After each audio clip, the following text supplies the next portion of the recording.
let's stick with the program. And Sharon, we'll give you 10 minutes or so to talk about your book and your journey through that. That would be great. Great. Thank you so much, Peter. Yeah, so I'm just thrilled to be telling you about the book that I wrote with my wife back in 2016. And the book's called The 28-Day Gratitude Workout. And the book, what it does is it encourages and motivates you to take 28 days in a row to do 28 different exercises to strengthen your gratitude muscle. A lot of people haven't really heard of gratitude and exercise to put it together. Well, it's a book that is intended to immediately get you into what I call gratitude action. And the exercises in the book are very easy and powerful. So I've spent the past 40 years in the health and wellness world, and my go-tos have always been exercise and gratitude. In fact, I call these my superpowers. When I'm exercising, I feel just powerful and creative and healthy and energized. And then when I practice gratitude, I feel kinder and loving and giving and happier.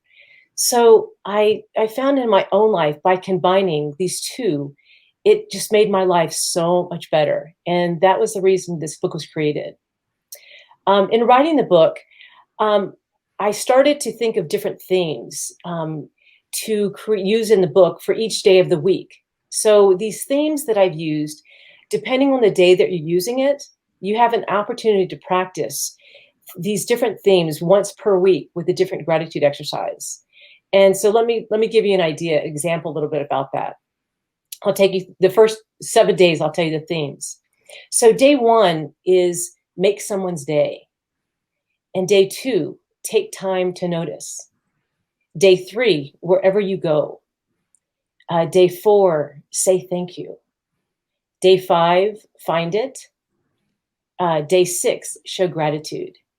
And day 7, being grateful. So I'll give you just a couple of examples of these exercises because it's kind of unusual, but I want to give you some examples of this. So take time to notice. One of the exercises that I wrote for that was finding gratitude for your closet. Now, for me, that really spoke to me because I realized how unappreciative I was with all the clothes in my closet when I'd walk in. And so in doing that, that was one of the exercises that I had. So where you'd really take time to, look at your clothes and start to get rid of things, what doesn't bring you joy, and start to really clear out your closet, give others. Are those giving you joy? Vans. Yeah. I'm very appreciative of my Vans. And actually, I'm gonna just pause you for a second. When you've got a 28-day gratitude project, later I'll talk about my gratitude project, which is actually why I started speaking to Chris, who's producing today. I came up with this concept of trying to do 10,000 thank yous. And if you do one a day, it's like a 27-year project. So I'm going to use some of your exercises to feed into my exercise and so on. So anyway, we'll talk about that more later. But great, this is cool. Yeah. So that's one of the exercises. Another one is about the gratitude walk.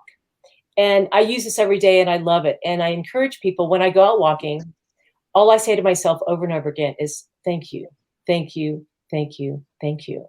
And as I do that, then I start to think of people and things that I am thankful for. And then just everything around me seems so different. And I start noticing more things around me to be thankful. So that is the walk that I use every day. And it truly changes my day.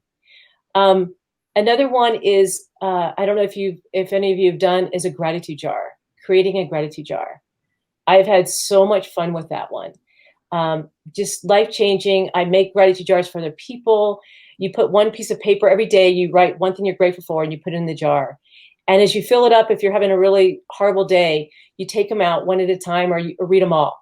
So it's really a wonderful thing. But like I said, it's something very simple, these exercises, but really powerful. It's something we don't really think about. And actually, one of the reasons that I even wrote the book was how I realized how I was taking things for granted. I mean, the simple things, of water, and it goes on and on and on, all the things that I took for granted. And I was quite shocked when I realized what I really needed to start focusing on. And so the other question that you were asking about was about, had I ever thought about being an author? Well, wow, the answer to that one was never. I mean, being an author was never in my radar at all. I never even dreamt of being one. But here's the warning. When a strong idea comes and it won't go away and it flows, everything flows so quickly. I was nudged and had a strong knowing to get this message out into the world. And the only way to do that was to write a book. And that truly was the reason why I wrote the book. And it was just so, it was so strong for me. I wanted more people to experience what I have created, and that is gratitude exercises to increase one's fitness, exercise, just well-being. And I would say the advice that I would give around that was, you can't do it alone. I'm very fortunate that my wife has a lot of gifts that I didn't have. And so she helped me to self-publish the book and edit the book for me. And so we put it on CreateSpace. This was back in 2016.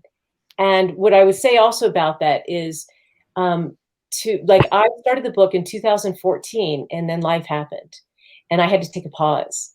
But then I came back in 2016 and finished the book. So, sometimes life can happen. If it's meant to be, it will come through.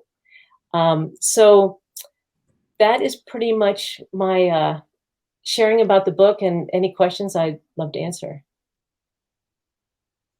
I've got plenty of questions, but maybe Raquel? I mean, it sounds absolutely wonderful. I think I really need to get a copy. I think, especially nowadays when everybody's talking about mental health being a challenge, or when people feel, restricted by the current situation, obviously COVID has impacted many of us globally in different ways. Mm-hmm. But I think, it sounds like something I really need to start practicing again. I always had a lot of trust in life, but I think sometimes you see that it gets tougher, right? Despite all the blessings that you're filled with, it gets a little bit hard to notice them mm-hmm. when things get a bit tougher. So I think this is just wonderful, and it sounds fantastic. Mm-hmm. Thank you.